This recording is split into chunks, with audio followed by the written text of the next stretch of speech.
Good morning, good afternoon, and good evening. My name's Ritvik, and I would like to welcome everyone to Groundbreakers Transforming Geotech, a new podcast to inspire individuals about the new cutting edge technologies in civil engineering and how we can use them in geotechnical engineering. Today's our first podcast, and I would like to welcome Sebastian, a geotech guru in our field. It's our honor to have you here today. And I would like you to quickly introduce yourself briefly. All right, excellent. Well, thank you very much, and thanks for having me here. It's awesome to be able to connect like this and do this. Yes, so my name is Sebastian Lobo-Guerrero. I'm originally from Bogota, Colombia, and today I'm wearing actually a Colombia shirt because we're playing the Women's Soccer World Cup, and we won against Germany yesterday, 2-1. So we're very proud right now. So I was born and raised in Colombia. I did my undergrad there. Then about 22 years ago, I have the opportunity to come to the University of Pittsburgh here in Pennsylvania in the United States. And I came and did my master's and PhD. And then after that, once I graduated, I started working in consulting industry. So I work on the last 18 years. I've been working in consulting industry for transportation for geotech services. So basically what I specialize on doing is design of foundations, for bridge structures. It could be shallow foundations, it could be deep foundations, it could be, ground improvement, any kind of foundation work that it could be related, and also air retaining structures. We do a lot of design of air retaining structures, all kind of cut walls, field walls, solid pattern lagging, MSC walls, GRS, T walls, gravity walls, any kind of air retention structure. And then probably one of my favorite aspects, which is landslide stabilization. So we do landslide stabilization, again, mostly for DOT related to highways and things like that. And that's kind of on a nutshell. We also do a lot of work that is not DOT related, no transportation related, but really our big market, it's on transportation. But the other kind of work that you do is, different agencies. We work a lot with water agencies, wastewater agencies for doing tanks, and regular water agencies too, also doing potable water tanks, pipeline installation. We also do oil and gas a little bit. So that's kind of our main market where we are. And then besides that, I also teach at the University of Pittsburgh. I've been back now a couple of years teaching on the graduate program, and it's awesome. It's awesome to be an adjunct professor and have the opportunity to reconnect back to the same institution where I studied before, right? So yes, and then besides that, I do a lot of other stuff on professional societies. I love doing work with professional societies, ASE, the Foundation Institute. Actually, all of them are here on this logo that I have right there. Ooh. So we do IFC next year in Dallas, and we have DFI, Geo Institute, ASE, ADCS, the Pile Driving Contractor Association. So all my favorite bands put together in one place. Yeah, So, that's an awesome background there. Thank you. Yes. So we have a lot of experience, 18 years of experience in geotech, especially landslides. Professor who loves teaching, and also, I've seen a lot of your LinkedIn posts with your conferences and your speeches. So I think everyone's going to learn a lot today. So you talked about you being in America for now 18 years with Aegis and 22 years. And 22 years about your experience in geotechnical engineering, how it's changed, how it's evolved, any new fascinating things that have excited you? Yes.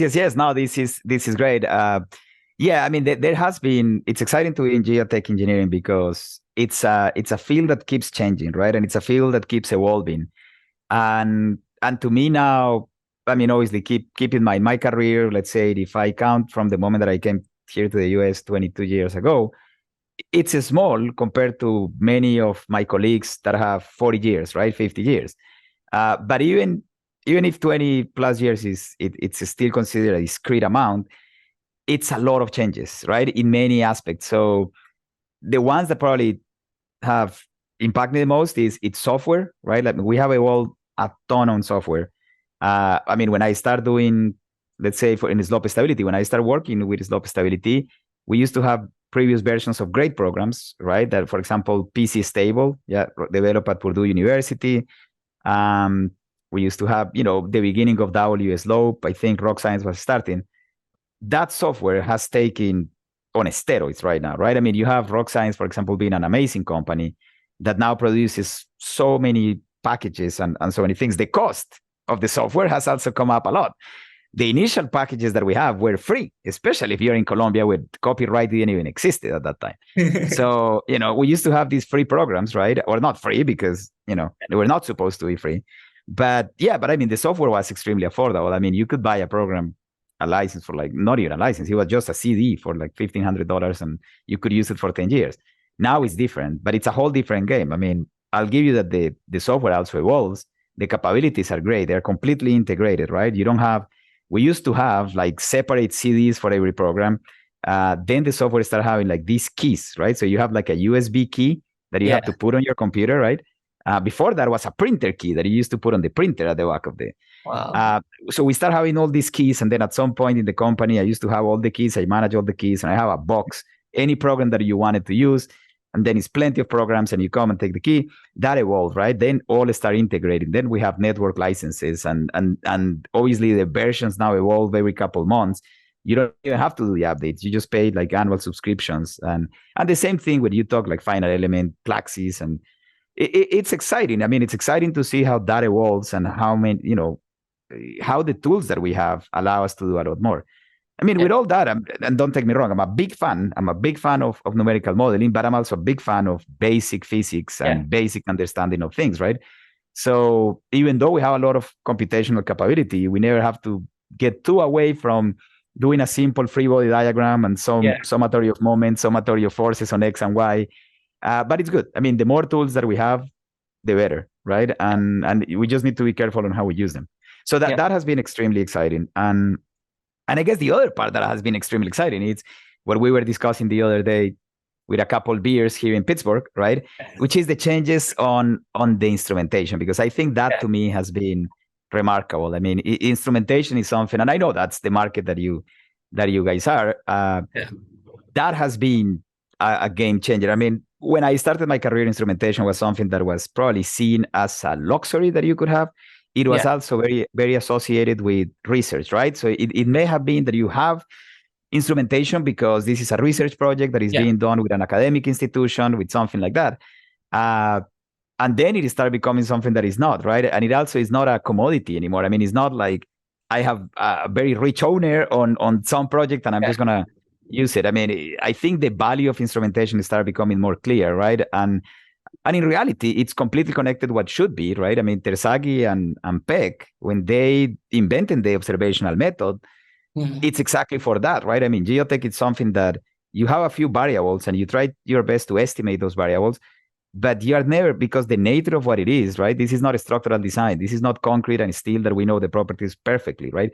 You are kind of inferring geology and you're inferring geotechnical modeling with couple borings, right? And each boring has a sample that is this size, right? And it just gives you SPT, if you're lucky, CPT, and that's it. And then you have borings spread, hundreds of feet away. So obviously it's very unknown, and we try our best to reduce that risk and reduce that unknown and provide something that is a realistic solution, right? Well, instrumentation brings all this together because it allows you to see how things are behaving as you construct, right? And as you construct, and then you can adapt things, right? And it also allows you to monitor very well, even after the construction and even before. So just to give you examples, when I started my career, we used to do, I mean, inclinometers, right? Inclinometers have existed for a while. So, I mean, I'm not that old that I saw inclinometers being invented, right? They're pretty popular now. Exactly. So they were around, but inclinometers were always a pain, right? Because we have, you have to go and drill the hole and you put the casing and you grout the casing. And then we have what we used to call a torpedo, which is one of these, probably have some on my office. So it is basically this sensor that goes down, right? And then you used to go down and record, right? And then go up and then rotate it and then go down and come back, right? And then you have like the A axis and the B axis and all that. It's easy to explain it.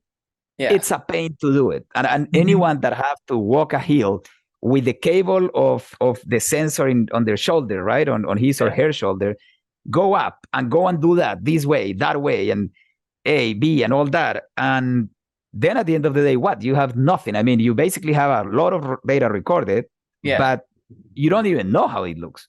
Yeah. You have to go back to the office get all the sweat out of your forehead, go back, drive, go to the office probably the following day, and then start downloading all that information, right? Yeah. And then start making sense and processing. So the first change that I saw is when the in-place inclinometer came, right? Yeah. And obviously there is plenty of great companies that start doing them, using accelerometers and things like that. And now it's like, wait a minute, so I don't have to go and put that thing up, down, and all that, right? It's all automatic for me. I just need to go and retrieve the data from a data logger. So that was a very cool change. And then obviously it's exponential growth, right? So then it's like, no, you don't even have to go, right? Because now you can have these data acquisition systems, and then you can have a modem and a connection to the internet, and you can transmit this to the office. So that's great, right? And even at the beginning, so I started doing this like with in-place inclinometers probably around 2010, 2011, like 13 years ago. And it was pretty cool, but it still demanded a lot from me in the sense that I'm not doing physical work. And by the way, I don't look like a guy that is built for physical work. I mean, when you save my arms, it's like I'm a great geotech in mind, and I'll walk every hill, but I'm not that good carrying stuff, right? And carrying rolls of cable. Yeah. So, when I took that physical aspect out, I was happy. I mean, I'll climb any hill, I climb any mountain, I love the outdoors, but I do not enjoy carrying all that stuff. So then it went into, okay, now we have the data, it's transmitted to the office, but you still need the software to interpret, right? And keep in mind, I mean, some people, I love the results of instrumentation. I'm not extremely passionate about the processing of the, what I'm saying is I'm a geotech engineer, and what I want to see is where is my failure plane? What is the depth to my failure surface? What is the rate of movement? That's what excites me, right? And that's what I want to see. Now, processing thousands of data points into a plot, that to me is something that I have to do in order to get an answer, but that's not my passion, right? Yeah. So initially, when we start having the first in-place inclinometers, it was still like that.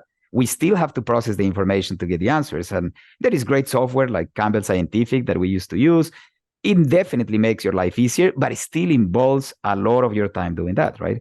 But then it went to the next step, which is kind of like, what you guys and I would like to say some of your competitors do, just to sound a little more center, but I don't even know if your competitors do that, right? They do. Some of them do. So, all right. So, which is basically now it's like a full service thing, right? And the last, I don't know, since probably the last 5-6 years, all the instrumentation that I do is we obviously, help installing it, and we have a driller that goes and help installing this, and we provide support when the instruments are put in loaded, the in-place inclinometers and the sensors and all that, and then the connection and making sure that it has. But now things don't even go to me for processing, right? Now it's basically, it goes straight into a website, and then the website already, takes the information and prepare it in a way and plots that the only thing that I need to do is I get a login and I just enter the website and I can see the results. And that to me is awesome, because that's really what I want, right? I mean, before it's something that I needed to do in order to get to the results, to do a geotech design. Now it's all, basically it's there. It cuts a lot of time. It also, let's say for the owners that I work with, right? Let's say if I'm doing DOT work, this also gives the option that a lot of the projects don't necessarily need to be. So let me put it this way. I fix problems, right? That's what I love to do. So if you have a landslide, I'm the guy that goes and does the subsurface investigation and fix it, right? I mean, I design, are we going to do anchors? Are we going to do a retaining wall? What are we going to do, right? But sometimes projects are not at that stage yet. Sometimes projects are just starting to move. Landslides are just starting to move. And you probably just want to see what is the behavior, and you probably just want to monitor it, right? Yeah. It may not be at a level that you have to take action yet. So for some owners, and I may write out of the business myself, but for some owners, they don't even need me. You know what I'm saying? Like they don't need me yet. They may need me just to say, hey, you just need to monitor this for 2 years. Now, if you want to pay me for 2 years to look at the data and tell you what you could already see by yourself, I'm fine to do it. I'll take your money, but you can do it yourself, right? You can do it yourself. And this is the part that sometimes, like I may be cutting my business, but I don't care. I mean, I just want people to have the best cost-effective solution they deserve. I will never treat a client as I'm looking for my interest, my personal interest, before their personal interest, right? Yeah. So that is the other part that this has been great. We actually have been working with with DOTs that we said, hey, you don't really need us right now. Why don't you just talk with the instrumentation company directly, and you guys start monitoring this, right? And if in a couple of years, once you have a lot of data and you see that it's something of concern, then we can get involved on this, right? So that has been great, because not only the instruments change, the way that we process the information change, the way that we manage the information change, all these change, but even the business itself change, and the players change. So for me, it's fascinating, and this is just on inclinometers, right? I mean, you can make a same argument on how extensometers, for example, have evolved, right? Yeah. And and all the great stuff that is being done now with LiDAR, right? And the ability that we have to provide maps and contours and things like that, and even monitor movement, right? I mean, who was gonna say 10 years ago, 15 years ago, that we'll be monitoring landslides with LiDAR? You know what I'm saying? Just by putting monuments. I mean, there is obviously limitations on things like you do. You will never replace an inclinometer with LiDAR, in the sense that you just see like the surface movement. You can have a common point and then see how it moves. You really have no idea how deep that failure surface is, but that's still a lot of great information, right?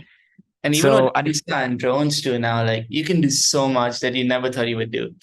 Exactly. So that is super exciting. So so there is a lot of new things, and it's like reimagining the business. And I always feel that if you don't catch up with all these things, right? If you just keep an attitude of, hey, I know what I know, and I know enough, and I don't care to learn, you are gonna be behind very, very quickly, because things in geotech are moving really fast in many of those aspects, right? So so it is exciting to be part of the industry right now, I would say, with all these things.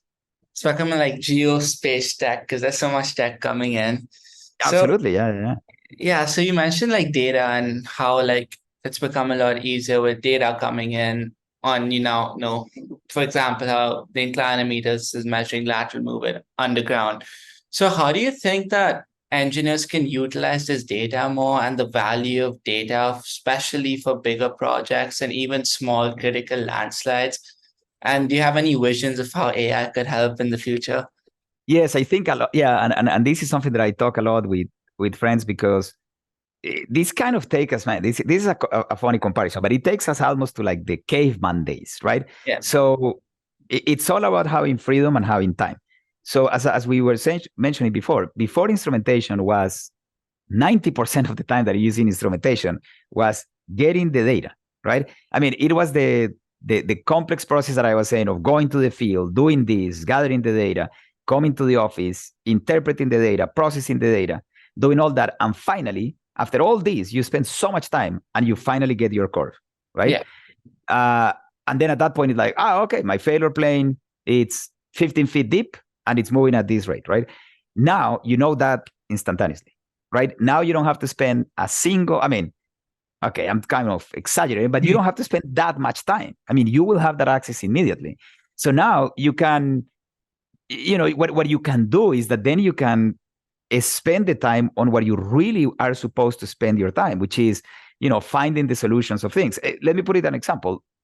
30 years ago, that was before my time, but 30 years ago, or probably a little more, let's say 40, when you didn't have slope stability software, every circle has to be analyzed by hand. And the mentors that we have, they always tell us the stories. In a geotech design office, they used to say, okay, we're going to analyze this slope, right? So we're going to divide the circles. So this guy is going to do 5 circles. This other person is going to do 5 other circles. And then they divide it, right? And they spend days analyzing the slope stability. And every person comes with a factor of safety for a circle. So it's like, okay, my circles were 1.3, 1.4. And then you put all together and say, okay, this is our circle, right? So it took them days to just identify. Now, the way that you do it now is you have a software that in seconds analyze 100,000 circles and tells you the critical. So you don't spend the time on that. What you spend the time now, it's how many fixes I can have, what systems are worth it. Can I compare a wall versus anchors? Can I do a rock field, right? It gives you the freedom. So that's what I'm saying. It compares to like the caveman when let's say, or not even caveman, let's say when the Industrial Revolution came, right? And then you finally have machines doing things. It's like, well, now I can think, right? And if we go back, this is something that has been in civilization forever, like the Greeks, right? When the Greeks started doing philosophy, when philosophy grew, it's because you kind of more or less solve the problem of your basic needs, right? And you have safety, you have food, you have family. So now I can just think about philosophy, right? So I know it's super extreme comparison, but right now in terms of instrumentation, that's what we're saying. Now Yeah. we're seeing, okay, getting the data is not difficult anymore. It's fast, it's reliable. What can I do with this? So part is you can use it to monitor, right? You can use it to monitor as confirmation, right? So let's say if we go into the observational approach by Peck and Terzaghi, you can say, okay, I have a basic understanding of this. I'm going to try this solution and I'm going to instrument it and I'm going to see how it works. And then I'm going to adapt my design based on the response that I see. And I mean, there is beautiful papers written about this, for example, on slope stabilization. They start putting anchors, but they didn't know exactly what force on the anchors because there were so many variables. And then they start putting the tension and see how things react and how things move. And then they end up finalizing the design or adding more anchors. I mean, it like you work on an active project, right? And the benefits, the economical benefits that you bring are insane, right? Because instead of doing a design that is super redundant, that is absolutely over-designed and overkill, you are going to something that is more realistic and you adapt with safety because you never compromise safety. You start just seeing how things react and, you start thinking how things react and then just construct it that way and finalize it that way. So that's one excellent way to use it, which I'm a big proponent. But for some agencies, that is too risky of an approach. That's fine. Then you can just use it as confirmation, right? You can just use this to say, okay, I designed this. This should not deflect more than an inch. I designed this wall. It shouldn't deflect more than an inch. And then I'll just put it and just confirm, right? You can also have it, and I have used it on active landslides on that. Let's say that you are monitoring landslide, but you are still not fixing because you don't have the budget to fix it yet. You can just monitor it, and then you can put thresholds for alarms, right? If you see that it's accelerating the movement, or if you see that certain things are happening, it can immediately just send you a message, right, to your phone or an email to all the stakeholders and say, hey, this is moving. So we actually have used it during construction. For example, we have used instrumentation during construction that we are not really, I mean, it's areas that are going to be completely removed, but the only reason that we have it is so it's more safety during construction. While the equipment is there, we are monitoring to make sure that this temporary slope is not coming down. Yeah. So now it's 1,000 possibilities on how to use instrumentation compared to what was before. And that has changed the view because it's not a research project. It's not a commodity. It's not something that is useless. It's something that absolutely make your project better, right? Now, I don't feel that we are able to transmit this to all the owners for the projects that we have. So I'm not going to lie to you and say that the current state of affairs is that instrumentation is used everywhere where it should be. I think it's taking time. But going back into your original question in terms of big projects, I mean, I think now for big projects, I think now it's understood that you need some way of instrumentation, which is a first step, right? Yeah. I feel that we are ready to have instrumentation even on mid-sized projects. And honestly, for the cost that we have, instrumentation, depending what you're looking at instrumentation, but by the affordable cost that is now, you can even have it on smaller projects. I mean, the confirmation that brings, it's absolutely worth it, right? Especially on, infrastructure projects that are dealing with lives, right? Yeah. I mean, the cost benefit ratio, it's super high on that. Yeah, I feel like the main purpose is providing safety during a project. And I agree with you for small projects because of the cost effectiveness now and even the reliability. It's very useful.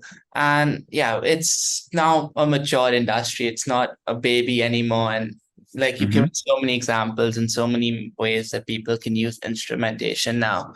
So and the reliability. I mean, before you jump, the other part is reliability, right? It's not only the cost comes down, it's all that, but it's a reliable thing. I mean, when I started, for example, when I started my career and we installed piezometers, right, to monitor excess pore water pressure, we used to use a rule of thumb. Basically, if I wanted to monitor it at 4 locations, I used to use 8 piezometers because the assumption was that half of them were going to malfunction, right? Wow. So obviously, the reliability was a big issue, and reliability obviously resulted in cost because if I'm telling my client that because of reliability, I need to double the cost of my instruments, well, they are not going to be very open, right? But we, I mean, you guys, not me, because I'm just the guy using the systems, but you guys keep doing better products and cheaper and better, that also provides better reliability, and that brings a lot of trust, right? And when you have trust on the system, it's a different conversation. Yeah, trust is important. All right, now you can go with the next question. Yeah, I will go now. No, sir, this is more on the geotech side because you brought Pittsburgh up and you were talking about a lot of professors who mentored you, and even Mealy brought up a lot of professors who was mentoring him. And then you were talking about books and the equations that we were studying in school, like Casagrande and Tazaki were like people who you were talking about. So can you talk a bit more about the history and maybe a few professors or even a few of the people whose equations we studied that inspired you a lot, and like what motivated you into geotech?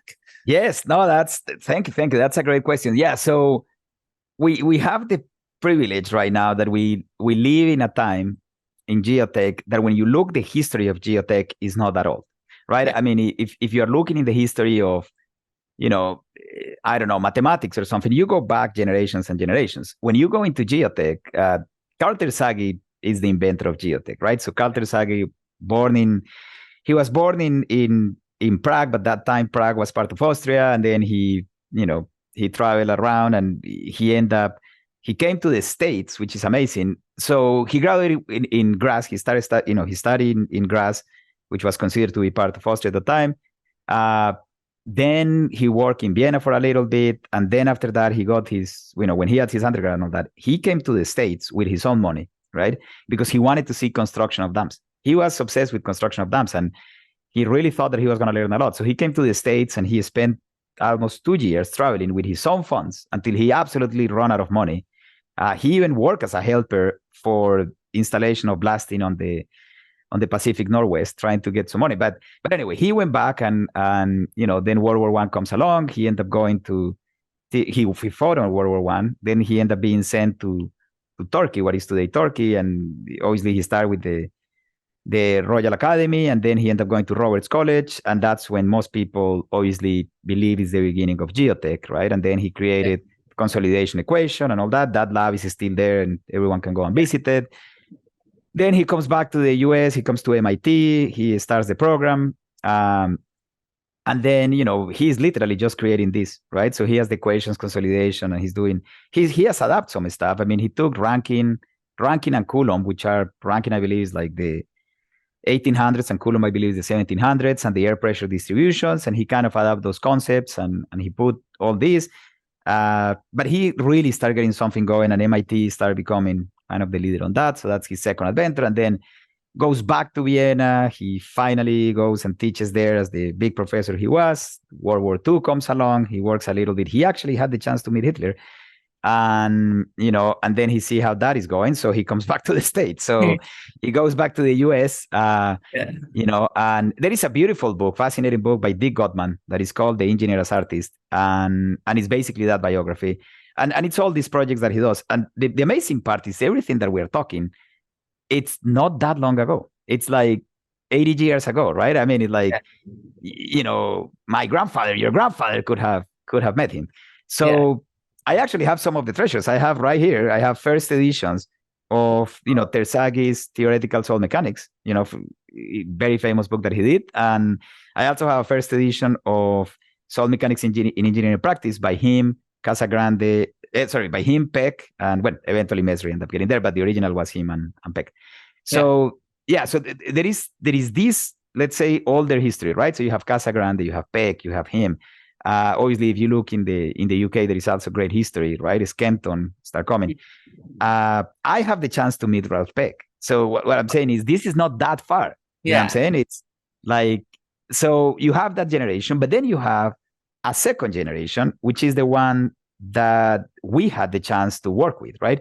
So, for example, my advisor here that we were talking the day, Dr. Vallejo, that was, he thought the classes that some of the classes that I'm teaching now for 40 years at the University of Pittsburgh, right? And they become, they become icons in the history. When you go to, let's say Sid and Idris, and obviously you coming from California and Berkeley and doing just studies there, I mean, you can still relate to that, right? I mean, you can, which is crazy because we're talking, these are the the founding figures in our field. And we didn't have contact maybe with that first generation, but definitely we have a lot of contact with the second one, right? So I mean, you have, I don't know, when you start looking like Dick Gottman and Jonathan Bray, and even their students now, like Helen Radje in Texas. I mean, there are so many leading figures in our industry that are so to reach. You know what I'm saying? I mean, if we're talking, I don't know, if we're talking people that say that discovered America, Christopher Columbus, like the adventurers. I mean,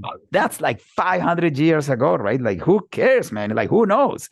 Yeah. But these are the people that are making the history in our field, and we really have to have a chance. And I'm sure everyone in their own right have their mentors, even when you start going international, right? I mean, we're talking like the big world history, but like if I go back to Colombia, and something that I'm extremely passionate about, and you see it on my post, I'm extremely proud of the Colombian Geotech Society, because I think Colombia has the natural tendency of being the best geotech lab in the world. I mean, you have the Andes Mountains, extremely active, a lot of seismic. You have a lot of subsidence zones, right? You have the Andes having perpetual snow, but at the same time, you have a country with coast on the Pacific and the Atlantic at the same time.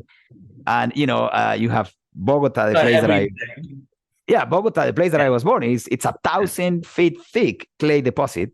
Wow. I learned how to do undrained shear strength before I was doing drain shear strength, because in Bogota, everything was undrained shear strength, right? Everything was, the CPT was very famous. The shear vein test was also, it was more common than the SPT. So I think Colombia has the perfect conditions to have a lot of good geotech. And as a result of that, it's a country that provides a lot of great geotechs, that some stay in the country, some come outside. But yeah, so I'm extremely proud of that. And the same way, I can say that I have contact with the pioneers of geotech in Colombia. Yeah. So that for me, it's great. Like I put a picture that I found the other day of my first conference in the US, no, my second conference in the US, which was in Boston at the MIT, that because of the obvious reason that I was describing of Terzaghi, right, being there, for me, it was awesome to do a presentation there. And it was in a Pan-American conference. So I have a picture after my presentation with like the gurus of the Colombian geotech that came to that conference, right, to the Pan-American conference. So yeah, so it's pretty cool. So I'm a, how you say that, I'm a big fan of having these figures and like seeing the value of them and recognize them and pass that to the new generations, right? And the new students, trying to go back and say, hey, look the giants that were before us, right? And because we are really just, as the cliche says, we're really just standing on the shoulders of giants. I mean, we're continuing what they started. And as I say, I'm very excited with the current state of affairs in terms, for example, in the US, with the research that is done and the professors. I mean, you have Dimitris in Berkeley and Ada. And I mean, it's just great influence. I mean, I think all the students that passed with them is just, it's great. I mean, it's great to see that we're in such a great hands. I mean, you have very strong programs in so many universities, right? And it's like you can go program by program, right? And you can even see stuff that, okay, you have famous programs, right? You have Georgia Tech, you have Illinois, you have all that. But there is other programs, for example, that fascinate me, like the University of Central Florida, right? And it's exploding right now on insane, crazy, awesome research they're doing on karst and auger cast piles. Wow. And they have a direct line to like universities in South America. So it's a lot of people from South America coming and doing PhDs with them. And it's just great to see all that happening, right? And obviously these people, they finish the program and then they start working for different companies, right? And I have plenty of friends that are graduating from there, and then they go to Geosynthetic, HDR. I mean, it's like it's awesome to see that then even like the Latino part is it's having to say it. And I love visiting universities and seeing, how many people from like Central America and South America are coming. And of course, I mean, you can say the same thing for you if you see how many people from India comes and do that. So it is extremely exciting. It's extremely exciting that we have an industry that has been so great, and the academics are so good, and then the practice is so good, because that's just, it's one is connected to the other one. So yeah, it's a great time to live it. It's a lot of great mentors. So yeah, definitely embrace the history of the profession. That's what I do. Yeah, I think like to just conclude everything you said, because it was so insightful. We have a very recent history, but a very deep history, and we're very fortunate to have a lot of current great professors and professors who are still alive, still running. And it's a very new industry, but still old, I feel. And the best part Yes. about it is that it's so connected and it's a small community. Like you said, like we have people from India, we have people from Colombia, we have people from China, we have people from Singapore, and everyone just knows each other because it's so small and it's growing. And yeah, being Yes. Berkeley too was like it was eye-opening. And I think each and every professor there is doing something amazing. And I'm sure at Pitt, at Central Florida, like you mentioned, UC Davis too. UC It's Davis, yeah. it's the start of a new revolutionizing research trend. And we have a And lot to try to and explore. and one thing is that you just said and is great. It's you have recent history, you can connect with the founders and all that, but at the same time, you can write the history. You know what I'm saying? And that's something that for me is extremely exciting. When I started studying geotech engineer back in Colombia, one of my professors told me that statement, which to me, he said, when you are in geotech, you can do a lot of great projects, right? And you can do research. You can do stuff that can influence the future of where we go, right? And don't even look at from the vanity point of saying it could have your name. It's like it could have your equation. No, I mean, don't even think about that. But what I'm saying is you can take the industry to directions that you can have an impact, right? So let me put it this way. Something that I'm extremely passionate is slope stabilization with deep foundations, right? Slope stabilization with deep foundations is not something that you have a manual to design, right? I mean, if you are designing MSC walls, if you are designing solid parallel lagging walls, if you are designing anchors, there are manuals for that. You don't have to do, I mean, you just follow codes, which I love codes too, right? I mean, I was the co-author for the State of Delaware Bridge Design Manual, which I'm very proud because I love design manuals and I love following them and I love writing them. So that was pretty cool about that. But what I'm saying is there are subjects still like slope stabilization with deep foundations. There is no manual on that. There is no code. So I have a few papers there that now have been there for a long time. And it's awesome when I do like presentations in South America. And then I hear people saying, hey, like we have been using your papers as the document to follow to do that. So that's pretty awesome. You know what I'm saying? I mean, that you feel that you have made a positive impact, right? It's not necessarily saying I have the Lobo-Guerrero equation because I haven't invented any equation. It's a joint effort between many people to have these methods and these equations. So, but it's just awesome to see that you made an impact and what you're doing goes in a good direction. So instrumentation, you can connect it to that, right? Because it's changing things and it's absolutely changing projects. So being able to be part of that changes, I mean, it makes you feel that you are doing what you set up to do, right?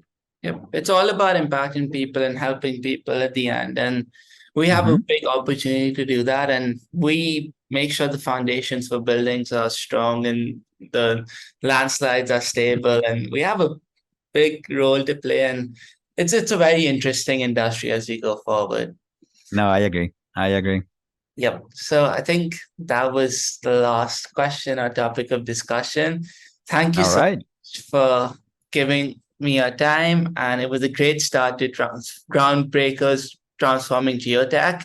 And I'm excited to hopefully have you again in a few years or next year or in a few months. Yes. New trends, because I feel like this industry is changing so quickly and you get to know everything. And it's a good learning experience every time I talk to you. So No, absolutely. Absolutely. No, thank you very much for the opportunity. And I mean, I think we formalized today in a very civilized way, a conversation that we have through a few weeks ago. So it's nice to record it and it's nice to have it like this. And no, and it's great. I really appreciate the opportunity. I obviously love doing these kind of things. I think it brings a lot of value. So always available for any future collaborations and best of luck with this podcast. And I'm sure you're going to go into extremely interesting directions worldwide, right? With all these projects and things that you guys are doing. So I'll definitely be a listener and thanks for everything. Thank you. Thank you so much.